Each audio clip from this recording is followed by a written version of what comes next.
नमस्कार बंधु, उत्कर्ष परिवार में आप सभी का बहुत बहुत स्वागत अभिनंदन है। मैं सहदेव चौधरी आप सभी को नमस्कार करता हूं। प्यारे भाई बहनों, ध्यान से समझना और ध्यान देना।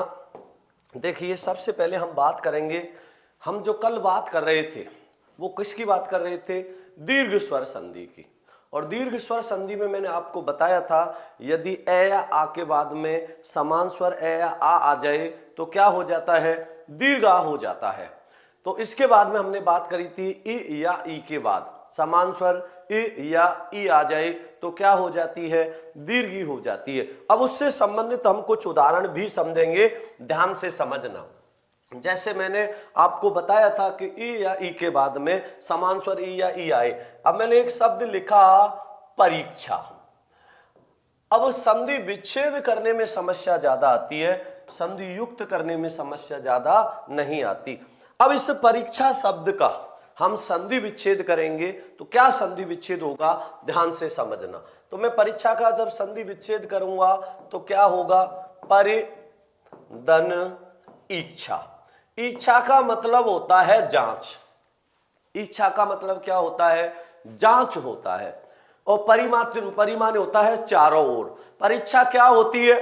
आपने जितना भी पढ़ा, आपने जो कुछ भी पढ़ा, आप उस सब की क्या कर रहे हो? जांच कर रहे हो। आपने जो भी पढ़ा, आपने उसमें कितना समझा, आप उसके बारे में कितना जाने, इस सब की जांच किसके द्वारा करते हो? परीक्षा के द्वारा। तो परि का मतलब होता है चारों ओर, इच्छा का मतलब होता है जांच। तो परीक्षा क्या है? आपने जो कुछ भी पढ़ा है उस सब की आप जांच कर रहे हो, यही परीक्षा है। आगे समझो। इसी प्रकार मैंने लिखा गिरीश। मैंने एक शब्द लिखा गिरीश। अब इस गिरीश का संधि विच्छेद करेंगे तो क्या होगा? गिरीश का संधि विच्छेद होगा गिर धन ईश। अब गिरि किसको कहते हैं? पहाड़ या पर्वत को कहते नहीं कहते गिरि। गिर और ईश माने कहते हैं स्वामी या राजा। और पहाड़ों का राजा किसको कहा जाता है? गिरीश को। और गिरीश किसका पर्यायवाची होता है? अरावली पर्वत का होता है, नहीं होता? इस वजह से गिरधन ईश। जब लघु ई के बाद में लघु ई आती है तो भी दीर्घी, लघु ई के बाद में दीर्घ ई आई तो भी मिलके क्या हुई? दीर्घ हुई, नहीं हुई। इसी प्रकार परीक्षण, हम कहते नहीं है कि हम इसका परीक्षण कर रहे हैं, जांच कर रहे हैं। तो परीक्षण का जब विच्छेद करेंगे तो क्या होगा? परिधन ईक्षण हो जाएगा। परिधन ईक्षण हो जाएगा। इसी से मिलता एक बहुत ही महत्वपूर्ण शब्द होता है अभीप्सा। क्या होता है? अभीप्सा होता है। यह भी बहुत महत्वपूर्ण होता है। अब अभीप्सा का विच्छेद करेंगे तो कैसे होगा, इसको ध्यान से समझना। अभिधन ईप्सा। अभिधन ईप्सा मिला के लिखा तो क्या बना? अभीप्सा बना। तो यहां पर क्या आ रही है? लघुई, बाद में क्या आ रही है? दीर्घी। दोनों से मिलके क्या बनी? दीर्घी बनी, नहीं बनी? तो यहां पर कौन सी संधि होगी? दीर्घ स्वर संधि होगी। ये भी आपको विशेष ध्यान रखना है। तो यहां भी दीर्घ ई बनी, ई और ई मिलके यहां भी दीर्घ ई मिली बनी। इसके बाद में गिरधनीश, यहां भी क्या बनी? दीर्घ ई। और परिधनीचा, यहां भी क्या बनी? दीर्घ ई बनी। तो ई या ई के बाद में क्या आ जाए? समान स्वर ई या ई ही आ जाए तो वो मिलके क्या हो जाते हैं? दीर्घ हो जाते हैं। कैसा रूप हो जाता है? दीर्घ रूप हो जाता है।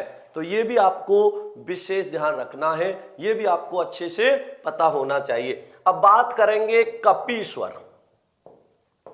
अब इस कपी स्वर का विच्छेद करेंगे तो क्या होगा? कपि धन ईश्वर। प्रथम शब्द का अंतिम स्वर क्या है? लघु ई है। दूसरे शब्द का प्रथम स्वर क्या है? दीर्घ ई है। दोनों से मिलके क्या बना? कपीश्वर बना। और कपीश्वर किसको कहते हैं? कपि कहते हैं बंदरों को। ईश्वर माने होता है स्वामी या राजा। और बंदरों का स्वामी या राजा कौन है? हनुमान जी हैं, सुग्रीव जी हैं। तो हनुमान जी को भी कहते हैं, सुग्रीव को भी। जब दोनों विकल्प में आ जाए तो हनुमान जी प्राथमिकता में रहेंगे, क्योंकि जय कपीस, तो कपीस कपीश्वर विशेष ध्यान रखना है, ठीक है ना। ये भी आपको अच्छे से पता होना चाहिए। इसी प्रकार एक बहुत ही अच्छा शब्द लिख रहा हूं, अधीक्षक। एक शब्द लिखा मैंने, अधीक्षक। अब इसका भी विच्छेद करेंगे तो क्या होगा, अधिधन इच्छक। तो लघु ई के बाद में जब दीर्घ ई आई तो मिलके क्या हो गया, दीर्घ ई हो गया, और क्या बनाया, अधीक्षक बनाया। तो ये भी आपको विशेष ध्यान रखना है, ये भी आपको अच्छे से पता होना चाहिए।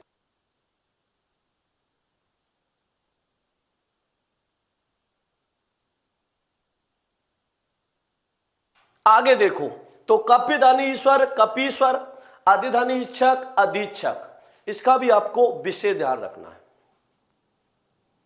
ध्यान रखना है इस बात का। आ गया समझ में, विशेष ध्यान रखना। तो इनका भी आपको विशेष ध्यान रखना है। ई या ई के बाद में समान स्वर ई या ई आ जाती है तो क्या हो जाती है, दीर्घी हो जाती है, ध्यान रखना इसका, ठीक है ना। अब आगे समझो, इसके बाद में तो यहां तक तो कोई कंफ्यूजन नहीं है, यहां तक तो आपको अच्छे से समझ आ गया होगा। अब इसके बाद में विशेष ध्यान रखना। हाँ बिल्कुल, क्यों नहीं मिलता खुशबू जी, टेलीग्राम पर डाली जाती है पीडीएफ, बिल्कुल मिलता है, ठीक है ना। फिर भी कल मैं आपको पूरा विस्तार से बताऊंगा कहां पर कैसे मिलता है, ठीक है ना। अब देखो, इसके बाद में बात करेंगे उ या उ के बाद में क्या आ जाए, समान स्वर उ या दीर्घ उ आ जाए तो इनसे मिलकर क्या बन जाता है, दीर्घ उ बनता है। क्या बनेगा, दीर्घ उ बनेगा। तो उ या उ के बाद में समान स्वर उ या उ आ जाए तो क्या होगा, दीर्घ उ। अधीक्षक का कुणाल जी अभी बताया था ना, अधिधन इच्छक, अधीक्षक होगा। अभिप्सा, अभिप्सा का मतलब होता है बहुत अधिक चाहना होना, बहुत ज्यादा जिसकी इच्छा हो उसे कहते हैं। तो अभिप्सा बहुत ज्यादा चाहना, इप्सा का मतलब होता है इच्छा, चाहना, ठीक है ना। देखो आगे, अब उ या उ के बाद में समान स्वर क्या आ जाए, उ या उ आ जाए तो मिलके क्या हो जाता है, दीर्घ उ हो जाता है। ध्यान से समझना। अब यहां पर समझो, इसमें मैं कुछ उदाहरण लिख रहा हूं, उ या उ के बाद में उ या उ से संबंधित बड़ा ध्यान देना है और ध्यान से समझना है। जैसे मैंने आपसे यहां पर लिखा, लघु धन उत्सव, कहते हैं हम घर में छोटा सा उत्सव कर रहे हैं, त्योहार कर रहे हैं। तो देखो ध्यान से समझना, बिल्कुल टेस्ट भी लेंगे, जरूर लेंगे टेस्ट भी। अब यहां पर समझो, लघु धन उत्सव, प्रथम शब्द का अंतिम स्वर उ है, दूसरे शब्द का प्रथम स्वर भी उ है। उ जब उ से मिला तो मिलके क्या हो गया, दीर्घ उ हो गया। इसको मिला के लिखा तो क्या बना, लघुत्सव बना। तो लघु धन उत्सव लघुत्सव हो जाएगा, विशेष ध्यान रखना इसका। तो लघु धन उत्सव लघुत्सव, बिल्कुल। भानु धन उदय, अब प्रथम शब्द का अंतिम स्वर लघु है, दूसरे शब्द का प्रथम स्वर भी लघु है। लघु जब लघु उ से मिला तो मिलके क्या हो गया, दीर्घ उ हो गया। भानुदय, भानु कहते हैं सूर्य को, उदय मतलब होता है उदय होना, सूर्य का उदय होना, भानुदय हो जाता है। तो लघु धन उत्सव लघुत्सव, भानु धन उदय भानुदय। अब इसी प्रकार मैंने यहां पर लिखा, ध्यान देना और ध्यान से समझना। जैसे मैंने यहां पर लिख दिया, सिंधु धन ऊर्मी। अब ये ऊर्मी शब्द बहुत महत्वपूर्ण है, आपको इस ऊर्मी का अर्थ अच्छे से पता होना चाहिए, ये बहुत जरूरी है। कैसे, देखिए, ऊर्मी का कई जगह आप ऐसे पढ़ लेते हो उर्मी, जो गलत होता है। ऊर्मी का अर्थ होता है लहर, ऊर्मी का अर्थ क्या होता है, लहर। और जो लहर बड़े बड़े जहाजों को डुबा देती है वो छोटी हो सकती है क्या, नहीं हो सकती। जब वो छोटी नहीं है तो उसका ऊ छोटा होगा क्या? नहीं होगा। तो ये भी ध्यान से समझना। जैसे सिंधु, सिंधु में लघु ऊ, ऊर्मी में दीर्घ ऊ, लघु ऊ जब दीर्घ ऊ से मिला तो मिलके क्या हो गया? दीर्घ ऊ हो गया। और इसका क्या लिखेंगे? सिंधुर्मी लिखेंगे। तो सिंधुर्मी का मतलब क्या होता है? सिंधु नदी की लहर होता है। क्या होता है? सिंधु नदी की लहर होता है। ये विषय ध्यान रखना। तो सिंधु धन ऊर्मी, सिंधुर्मी। तो लघु धन ऊर्मी, लघुर्मी, सिंधु धन ऊर्मी, सिंधुर्मी। इसी प्रकार तो देखो यहां लघु ऊ के बाद लघु ऊ आया तो भी दीर्घ ऊ हुआ, लघु ऊ के बाद में लघु ऊ आया तो भी दीर्घ ऊ, लघु ऊ के बाद दीर्घ ऊ आया तब भी दीर्घ ऊ। अब दीर्घ ऊ के बाद में लघु ऊ आ जाए, कैसे? मैंने लिखा वधु धन उल्लास। उल्लास का मतलब होता है खुशी। अब दीर्घ ऊ के बाद वधु है तो जाहिर सी बात है दीर्घ ऊ आएगा। तो दीर्घ ऊ के बाद में जब लघु ऊ आया तो मिलके क्या हो गया? दीर्घ ऊ हो गया। जब इसको मिला के लिखा तो क्या बना? वधुल्लास बना। वधुल्लास का मतलब होता है वधु के आने पर जो खुशी होती है उसे वधुल्लास कहते हैं। बिल्कुल, इसका भी आपको ध्यान रखना है। वधुर्मी कैसे होगा राजकुमारी इंटाला जी? वधुर्मी वधु की लहर थोड़ी होती है तो कैसे होगा? वधुल्लास आएगा। आगे समझो इसी प्रकार वधूत्सव। मैंने लिखा वधूत्सव। अब इस वधूत्सव का जब विच्छेद करेंगे तो क्या होगा? देखिए, वधु धन उत्सव, वधु के आने पर जो उत्सव मनाया जाता है। तो लघु ऊ के बाद में जब लघु दीर्घ ऊ के बाद, वधु में दीर्घ ऊ है, दीर्घ ऊ के बाद में जब लघु ऊ आया तो मिलके क्या बना? दीर्घ ऊ ही बना। तो ये भी आपको ध्यान रखना है, ठीक है ना। अब कुछ उदाहरण हम और समझेंगे। आप कई बार स्क्रीनशॉट के लिए कहते हो, मैं थोड़ा सा साइड हो जाता हूं, आराम से ले सकते हो, ठीक है ना। वधु में लघु ही नहीं आएगा सुप्रिया गुप्ता जी, दीर्घ आता है क्योंकि वधु छोटी नहीं बड़ी होती है। तो ये भी आपको विषय ध्यान रखना है। अब देखो कुछ उदाहरण और लिखेंगे हम। मैंने यहां पर लिखा भूष्मा। अब देखिए भूष्मा। अब भूष्मा में क्या होगा? भू धन ऊष्मा। प्रथम शब्द का अंतिम स्वर क्या है? दीर्घु। बाद में भी क्या आया? दीर्घु। दीर्घु जब दीर्घु से मिला तो मिलके क्या हो गया? दीर्घु हो गया। तो भूष्मा, भू कहते हैं पृथ्वी को, ऊष्मा मतलब होता है गर्मी। तो ये भी ध्यान रखना है, पृथ्वी की गर्मी।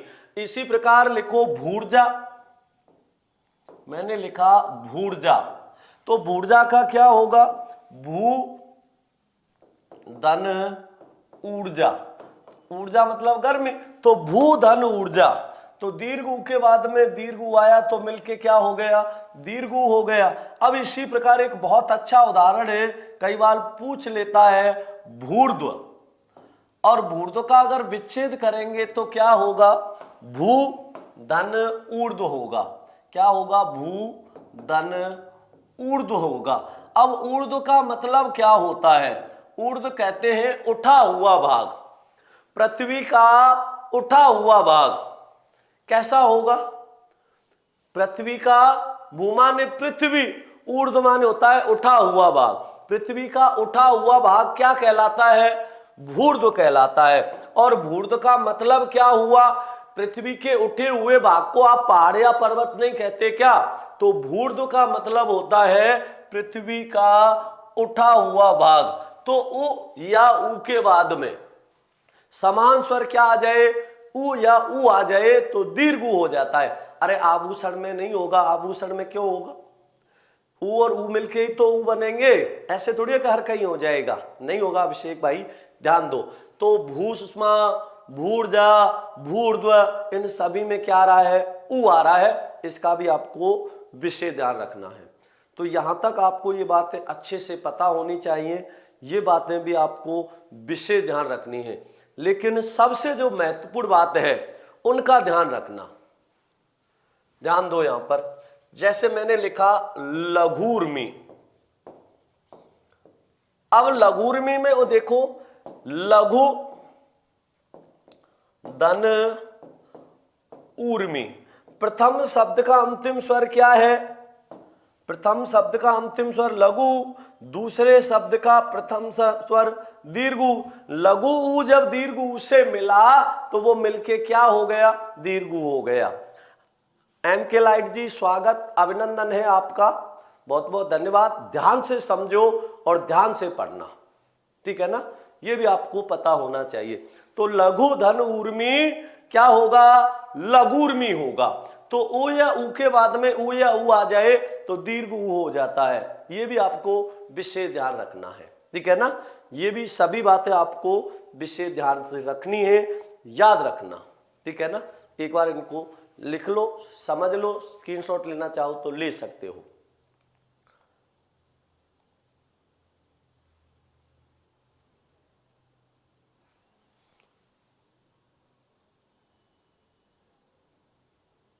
ठीक है, अब समझो आगे। तो ऊ या ऊ के बाद में समान स्वर ऊ या ऊ आया तो दीर्घ ऊ हो गया। तो ए या आ के बाद में ए या आ आया तो दीर्घा।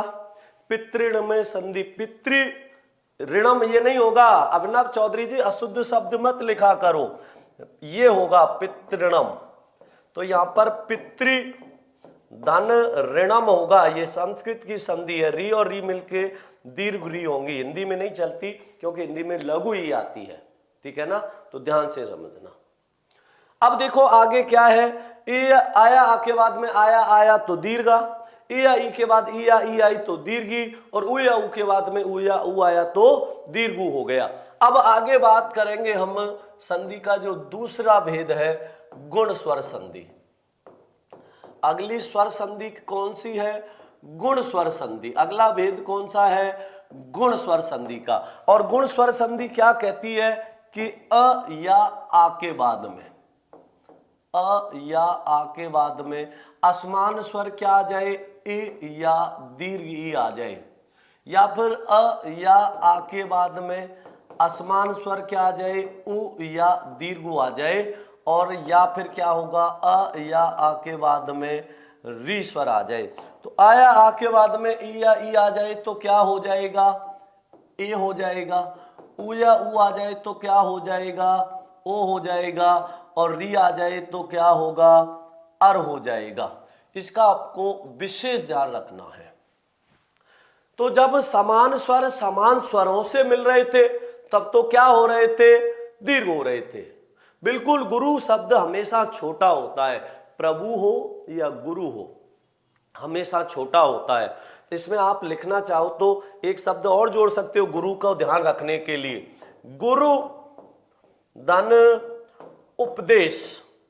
अब लघु आ रहा है गुरु में भी, उपदेश में भी लघु है, मिला के लिखा तो दीर्घ हो गया। क्या लिखेंगे इसको? गुरुपदेश,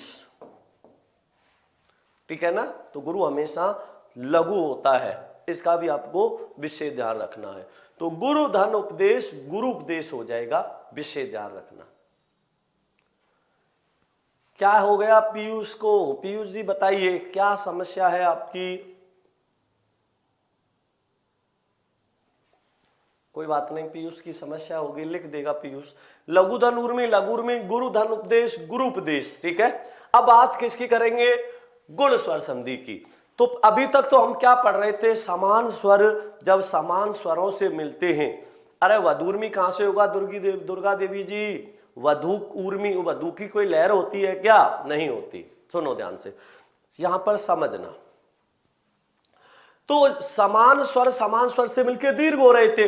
अब समान स्वर जब असमान स्वर से मिलेंगे तो उनका गुणादेश हो जाएगा, अर्थात ए या आ के बाद समान स्वर आ रहे थे तो समान स्वर मिलके दीर्घ हो रहे थे।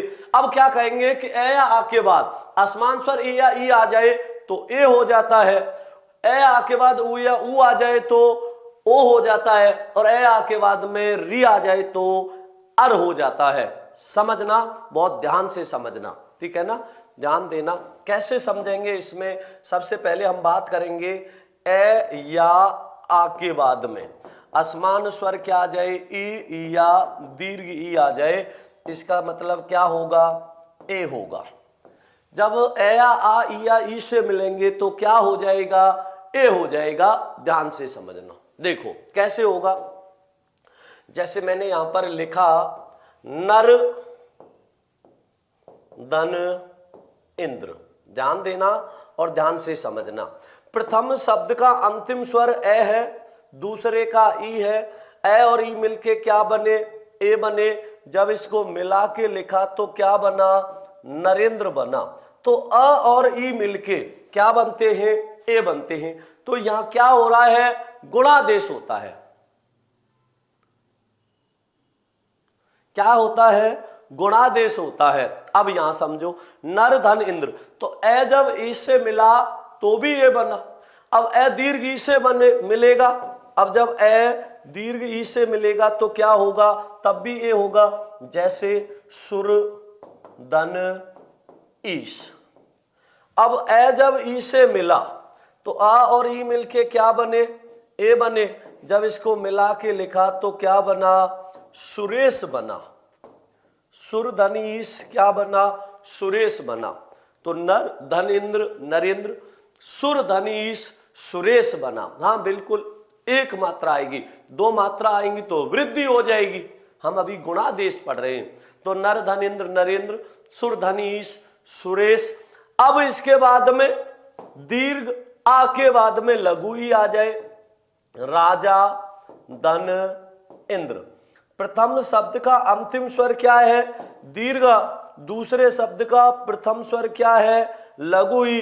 दीर्घ आ और लघु ई मिलके क्या बने, ए बने। जब इसको मिला के लिखा तो क्या बना, राजेंद्र बना। तो राजा धन इंद्र राजेंद्र बन गया। तो ए के बाद में लघु ई, ए के बाद में दीर्घ ई, दीर्घ आ के बाद में लघु ई। अब दीर्घ आ के बाद दीर्घ ई ही आ जाए, कैसे होगा। जैसे मैंने यहां पर लिखा राका धन ईश। अब राका का अंतिम स्वर क्या है, दीर्घा, और इसका प्रथम स्वर क्या है, दीर्घी। दीर्घ आ जब दीर्घ ई से मिला तो क्या बना, ए बना। जब इसको मिला के लिखा तो क्या बनेगा, राकेश बनेगा। तो राका माने होता है रात्रि, ईश माने होता है ईश्वर या स्वामी। रात्रि का स्वामी कौन है, रात्रि का स्वामी कौन है, चंद्रमा। तो रात्रि का स्वामी राकेश, चंद्रमा को कहते नहीं कहते, तो इसलिए इसका आपको विशेष ध्यान रखना है। तो राका धनीश राकेश। तो यहां क्या बताया जा रहा है कि ए या आ के बाद में असमान स्वर लघु ई या दीर्घ ई आ जाए तो क्या हो जाएगा, ए हो जाएगा। अब इसके अलावा अब हम संधि विच्छेद करेंगे। सबसे ज्यादा समस्या संधि विच्छेद में आती है, चाहो तो इसका स्क्रीनशॉट ले सकते हो।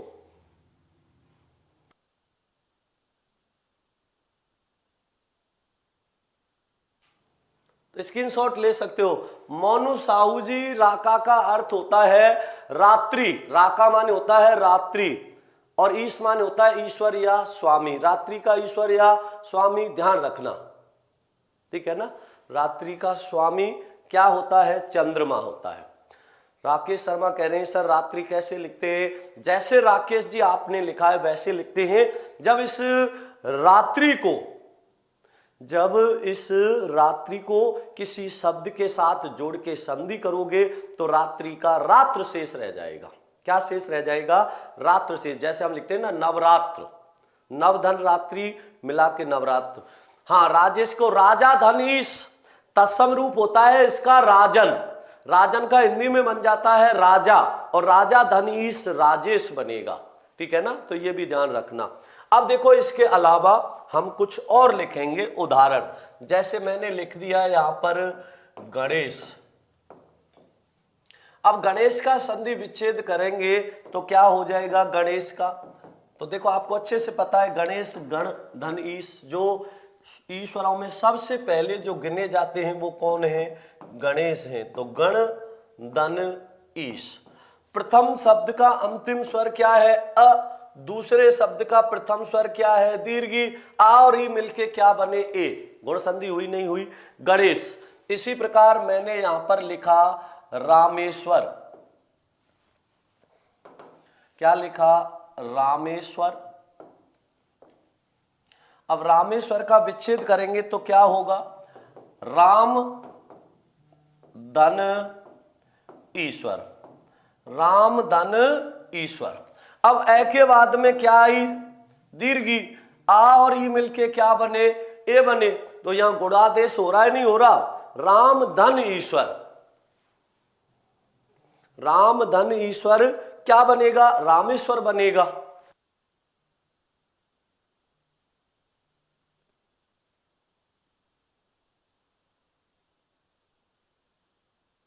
तो राम धन ईश्वर क्या मतलब है इसका? भगवान श्री राम के ईश्वर। राम धन ईश्वर, भगवान श्री राम के ईश्वर कौन है? भगवान शिव। किसको कहते हैं? उत्तरोत्तर का क्या होगा? उत्तर धन उत्तर, उत्तरोत्तर होगा, गुण संधि होगी। लोक धन ईश, लोकेश हो जाएगा। तो भगवान श्री राम के ईश्वर कौन है? शिव। किसको कहते हैं? किसको कहते हैं? भगवान श्री राम का ईश्वर शिव को कहते हैं। तो इसका भी ध्यान रखना। राजा का शाब्दिक अर्थ बताओ। राजा का शाब्दिक अर्थ क्या बताओ? राजा राजा होता है, राजन तत्सम रूप होता है उसका, राजा बन जाता है। आगे देखो, गणेश, रामेश्वर। अब एक बहुत ही अच्छा शब्द है गुड़ाकेश। क्या है? गुड़ाकेश। अब गुड़ाकेश का संधि विच्छेद करेंगे तो क्या होगा?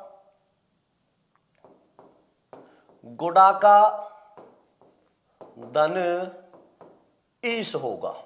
प्रथम शब्द का अंतिम स्वर क्या है? दीर्घा। दूसरे शब्द का प्रथम स्वर भी दीर्घी। दीर्घा जब दीर्घ ई से मिला तो क्या बना? ए बना। यशोदा में डोरीलाल राजपूत जी विसर्ग संधि होती है, यश धन दा, यशोदा। तो देखिए, गुड़ा का धन ईश, गुड़ाकेश। गुड़ाकेश किसको कहते हैं? लोकेश का शाब्दिक अर्थ होता है संसार का ईश्वर है जो, लोक का ईश्वर है जो। ध्यान से देखो, तो गुड़ाका कहते हैं नींद को। गुड़ाका का अर्थ क्या होता है? नींद होता है। और ईश या ईश्वर क्या होता है? ईश या ईश्वर। तो नींद का ईश्वर कौन है? भगवान शिव और अर्जुन। गुड़ाकेश अर्जुन को भी कहते हैं और गुड़ाकेश शिव को भी कहते हैं। ठीक है ना? तो ए या आ के बाद में असमान स्वर क्या जाए? ई या ई। तो ए हो रहा है, नहीं हो रहा? बिल्कुल रमेश का बताना। रमा धन ईश रमेश हो जाएगा। रमा धन ईश रमेश हो जाएगा। अब इसी प्रकार और समझिए, मैंने लिखा ऋषिकेश। मैंने क्या लिखा? ऋषिकेश। अब ऋषिकेश का विच्छेद करेंगे तो क्या होगा? ऋषिक धन ईश होगा। अब ऋषि किसको कहते हैं? इंद्रियों को। और ईश माने होता है ईश्वर या स्वामी। इंद्रियों का स्वामी कौन है? जिसने इंद्रियों पर विजय प्राप्त कर ली हो वो इंद्रियों का स्वामी होता है। इंद्रियों का स्वामी कौन है? भगवान श्री कृष्ण या विष्णु होता है। यह भी आपको ध्यान रखना है, ध्यान रखना इसका। ठीक है ना? तो शिवालय का संधि विच्छेद, शिवालय या सैलाब, क्या लिखा रखा है? शुद्ध नहीं लिखा आपने। देखिए यहां पर, तो गण धनीश गणेश, राम धनीश और रामेश्वर, गुड़ा का धनीश गुड़ाकेश, ऋषिक धनीश ऋषिकेश। ठीक है, होता है। महाधन इंद्र हो जाएगा महेंद्र। ठीक है ना? भविष्य का ये कहां पहुंच गया? भूधनिष्य होगा। भूधनिष्य भविष्य होगा। तो ये भी ध्यान रखना। अब आगे समझो इसके अलावा, जैसे इसके अलावा कुछ महत्वपूर्ण उदाहरण और भी हैं जिनका आपको विशेष ध्यान रखना है। ध्यान रखना इसका। जैसे मैंने लिखा गंगेश्वर। तो गंगेश्वर का क्या करेंगे? गंगा धन ईश्वर।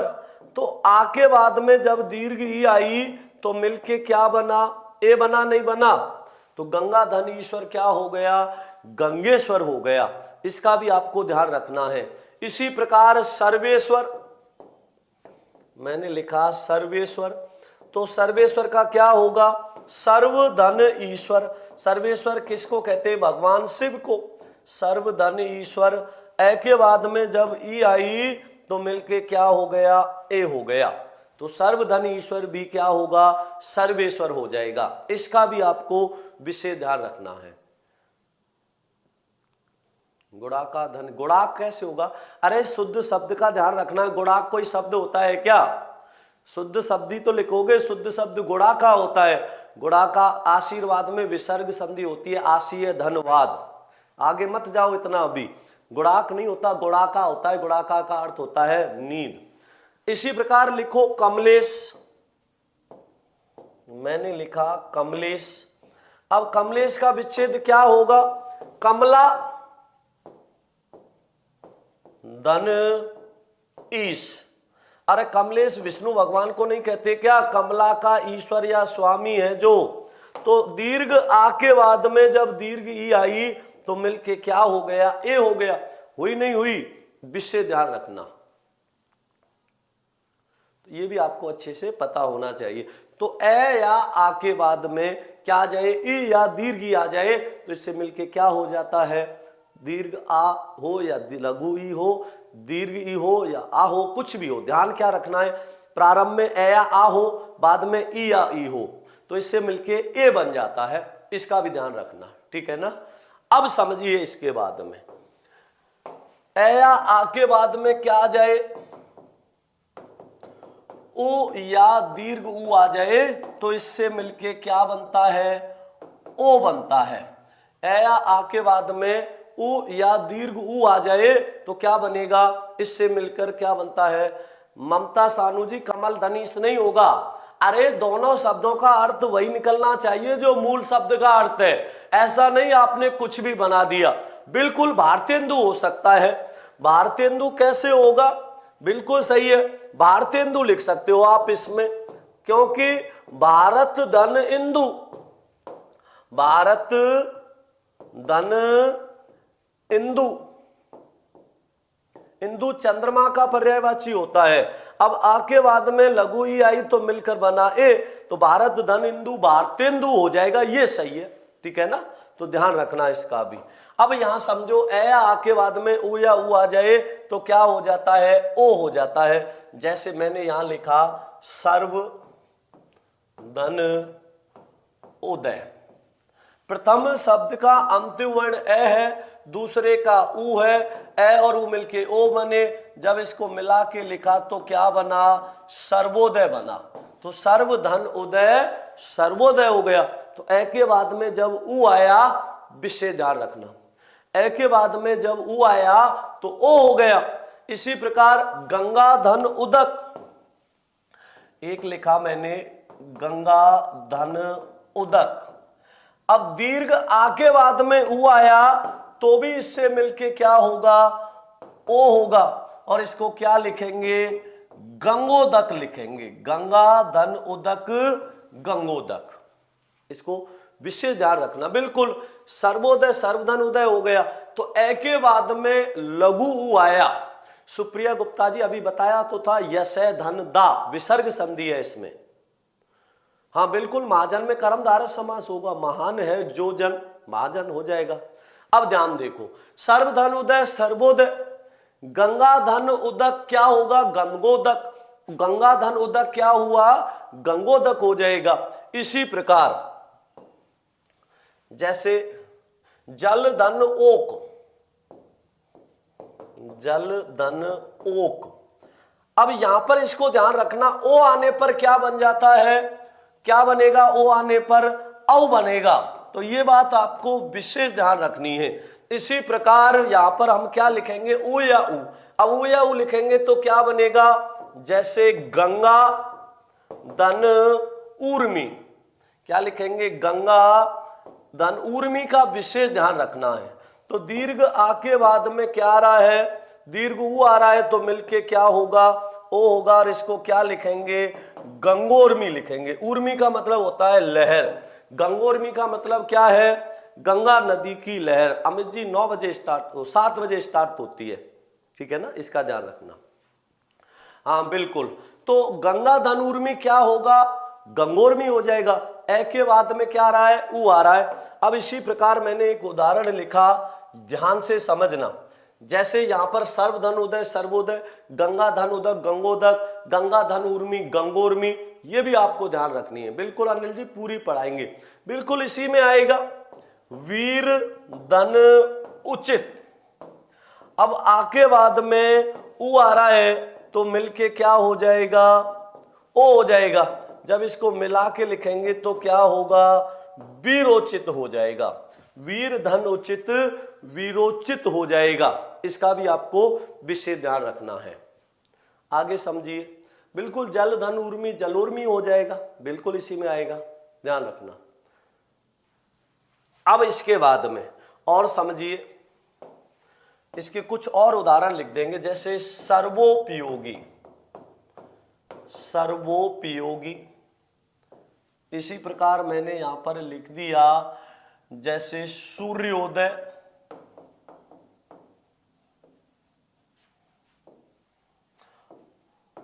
महोदय। अब इनमें समझिए। तो सर्वोपयोगी का क्या होगा, सर्व धन उपयोगी, जो सभी के लिए क्या हो, उपयोगी। अब प्रथम शब्द का अंतिम स्वर ए, दूसरे शब्द का प्रथम स्वर उ, ए और उ मिलके क्या बना, ओ बना। तो सर्व धन उपयोगी सर्वोपयोगी हो जाएगा। बिल्कुल महोत्सव इसी में आ जाएगा, लिख दिया लो महोत्सव, ध्यान देना। अब सूर्योदय क्या हो जाएगा इसका, सूर्य धन उदय। प्रथम शब्द का अंतिम स्वर क्या है, उ, यहां पर क्या ए, बाद में क्या आ रहा है उ, ए और उ मिलके क्या बने, ओ। तो सूर्य धन उदय क्या होगा, सूर्योदय हो जाएगा। अब देखो महोदय, महोदय का क्या होगा, महाधन उदय। महोदय का क्या हो जाएगा, महाधन उदय हो जाएगा। तो दीर्घ आ के बाद में क्या आया, लघु उ आया। तो दीर्घ आ और लघु उ मिलके भी क्या हो गए, ओ हो गए। अब महोत्सव का कैसे करेंगे विच्छेद, महाधन उत्सव, महाधन उत्सव। दीर्घ आ के बाद में जब लघु उ आया, दोनों से मिलके क्या हो गया, ओ हो गया। अरे लक्ष्मण में कैसे करोगे, हर शब्द में संधि होती है क्या, ध्यान रखना इसका। तो महाधन उत्सव महोत्सव, महाधन उदय महोदय, ठीक है ना, ये भी ध्यान रखना। सूर्य धन उदय सूर्योदय, सर्वधन उपयोगी सर्वोपयोगी होगा। इनका भी आपको विशेष ध्यान रखना है। ये अमित सिंह क्या लिख रहा है बार बार, चप्पल चप्पल, क्या कहना चाह रहे हो। बिल्कुल इसी में आएगा। मैंने यहां पर लिखा अंत्योदय, क्या लिखा, अंत्योदय। अब इसका संधि विच्छेद करेंगे तो क्या होगा, अंत्य धन उदय। प्रथम शब्द का अंतिम स्वर क्या है, उ, ए, दूसरे का क्या है उ, ए और उ मिले तो क्या बना, ओ बना। तो क्या बनेगा इसका, अंत्योदय। तो अंत्य धन उदय अंत्योदय होगा। तो ये भी आपको ध्यान रखना है। बिल्कुल बहुत अच्छा उदाहरण लिखाया, बहुत अच्छा उदाहरण है, सोदाहरण। अब सोदाहरण का विच्छेद करेंगे तो क्या होगा, से धन उदाहरण होगा, से धन उदाहरण होगा। ए और उ मिलके क्या हो जाएगा, ओ हो जाएगा। और इसको मिला के लिखेंगे तो क्या होगा, सोदाहरण होगा। तो से धन उदाहरण सोदाहरण हो जाएगा। लोक धन उक्ति लोकोक्ति हो जाएगा। द्वारका धन ईश द्वारकेश होगा। अमित लकेरा जी, द्वारका धन ईश द्वारकीश होगा। हाँ बिल्कुल, तो ये भी आपको विशेष ध्यान रखना है, ठीक है ना। अच्छा क्या कह रहे हो कि मेरी चप्पल गुम गई है, कोई बात नहीं, गुम गई तो गुम जाने तो, चप्पल गुम जाना तो अच्छी बात है, दूसरी नहीं आएंगी, अब कोई बड़ी बात नहीं है। अच्छा महंगी वाली चप्पल थी क्या, कोई बात नहीं, कोई महंगी नहीं है आपके लिए। क्या महंगी है, हाँ। उत्कर्ष का संधि विच्छेद क्या होगा, उद्धन कर्ष उत्कर्ष होगा, उद्धन कर्ष उत्कर्ष होगा, ध्यान रखना। तो इनका आपको विशेष ध्यान रखना है। तो ए या आ के बाद में उ या उ आ जाए तो ओ हो जाता है। अब इसके बाद में ए या आ के बाद में क्या आ जाए, री आ जाए तो क्या हो जाएगा, अर हो जाएगा। और रे कैसा होगा, हलंत होगा। कैसे होगा, ध्यान से देखो, मैंने यहां पर लिखा देव धन ऋषि। प्रथम शब्द का अंतिम स्वर ए है, दूसरे का री है, आ और री मिलके अर बने। जब इसको मिला के लिखा तो क्या बना, देवर्षि। इसी प्रकार मैंने लिखा राजा धन ऋषि। प्रथम शब्द का अंतिम स्वर क्या है, आ है, दूसरे शब्द का प्रथम स्वर री है, आ और री मिलके अर बने। जब इसको मिला के लिखा तो क्या बना, राजर्षि। तो राजा धन ऋषि राजर्षि हो गया। इसी प्रकार यहां पर मैंने लिखा कण्व धन ऋषि, कण्व धन ऋषि। आ के बाद में जब री आई तो आ और री मिलके अर हो गए। जब मिला के लिखा तो क्या बना, कण्वर्षि। कण्वर्षि कहते हैं वह ऋषि जो एक आंख से काना हो। इसी प्रकार तो राजर्षि, देवर्षि, कण्वर्षि। इसी प्रकार होगा महाधन ऋषि। दीर्घ आ के बाद में जब री आई तो दीर्घ आ और री मिलके क्या बनेंगे, अर बनेंगे। इसको मिला के लिखेंगे तो क्या बनेगा, महर्षि बनेगा। महाधन ऋषि, महर्षि। इसी प्रकार एक शब्द लिखा मैंने, आगे समझना ध्यान से, वर्षर्तु। चाहो तो इसका स्क्रीनशॉट ले सकते हो। वर्षर्तु बिल्कुल इसी में आएगा, वर्षर्तु। ध्यान से देखना, मैंने लिखा वर्षर्तु। अब वर्षर्तु में देखो, ध्यान से समझना, विच्छेद करेंगे तो क्या होगा, वर्षा धन ऋतु होगा। अब दीर्घ आ के बाद में री आ रही है तो इससे मिलके क्या होगा, अर होगा। तो वर्षा धन ऋतु वर्षर्तु होगा। जैसे आपने वर्षर्तु लिखा वैसे ही क्या होगा, शीतर्तु होगा। और शीतर्तु का विच्छेद करेंगे तो क्या बनेगा, शीत धन ऋतु। अब ए के बाद में री आ रही है तो मिलके क्या हो जाएगा, अर हो जाएगा। तो शीत धन ऋतु, शीतर्तु। जैसे आपने शीतर्तु लिखा वैसे ही ग्रीष्म ऋतु। और ग्रीष्म ऋतु का क्या होगा, ग्रीष्म धन ऋतु होगा। ग्रीष्म धन ऋतु होगा। अब अ और री मिलके क्या हो जाएंगे, अर हो जाएंगे। मिला के लिखा तो क्या बना, ग्रीष्म ऋतु बना। तो इसका भी आपको विशेष ध्यान रखना है, ठीक है ना। और समझिए आगे, यहां पर हमने खूब सारे उदाहरण लिख दिए थे। एक उदाहरण मैंने लिखा सप्तर्षि। अब सप्तर्षि का संधि विच्छेद करेंगे तो क्या होगा, सप्तधन ऋषि होगा। सप्तधन ऋषि होगा। ए के बाद में जब री आई तो आ और री मिलके क्या बने, अर बने। सप्तधन ऋषि सप्तर्षि हो जाएगा। विशेष ध्यान रखना, ठीक है ना। ये भी आपको अच्छे से पता होना चाहिए। तो वर्षर्तु, ग्रीष्म ऋतु, शीत ऋतु, वर्षर्तु तो वर्षा धन ऋतु।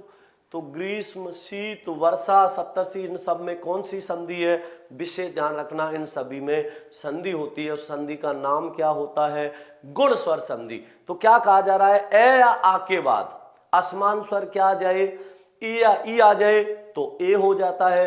उ या उ आ जाए ओ हो जाता है। और क्या आ जाए, री आ जाए, ए आ के बाद में री आ जाए तो क्या हो जाता है, अर हो जाता है। विशेष ध्यान रखना, ये भी आपको अच्छे से पता होना चाहिए। अरे लक्ष्मण में कितनी बार बता दिया, हर शब्द में लक्ष्मण शब्द मूल शब्द है। हर शब्द में होती है क्या, नहीं होती, इसका ध्यान रखना, ठीक है ना। ये भी आपको अच्छे से पता होना चाहिए। त्वलकार में हिंदी की संधि नहीं होती भाई, समझ में आया नहीं आया। तो गुण संधि का भी आपको विशेष ध्यान रखना है। ये भी आपको अच्छे से पता होना चाहिए। तो यहां तक समझ आ गया होगा। तो आज के लिए इतना ही काफी है। बाकी की चर्चा अगली कक्षा में करेंगे। तो सभी भाई बहनों को नमस्कार, धन्यवाद, जय श्री कृष्णा, राधे राधे।